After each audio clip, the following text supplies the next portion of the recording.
లాంటి వాళ్ళని ఎమ్మెల్సీగా తీసుకొచ్చి మంత్రిగా చేస్తామని అంటున్నారు. కానీ వర్మకు ఆ రకమైన గుర్తింపు రావడం లేదు. ఒకటి తెలుగుదేశం బాధ్యత ఆయనకు సముచితమైన స్థానం ఇవ్వడం. ఎందుకంటే తెలుగుదేశం జనసేన అలియన్స్లో పవన్ కళ్యాణే ఓడిపోయే పరిస్థితి వస్తే, పవన్ కళ్యాణ్కు ఎదురీత వచ్చి ఉంటే అది మొత్తం కూటమి అవకాశాలనే దెబ్బతీసేది.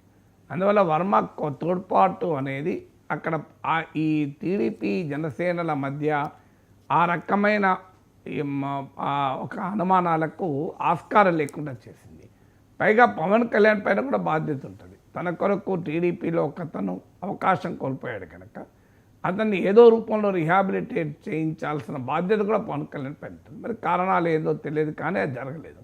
జరగనప్పుడు ఆయన వ్యక్తిగతంగా ఆవేదన చెందడంలో ఆశ్చర్యమేమీ లేదు. ఇక లార్జర్ పొలిటికల్ అంశం కష్టపడితే సాధిస్తేనే ఆనందం ఉంటుందంటే అది నిజమే.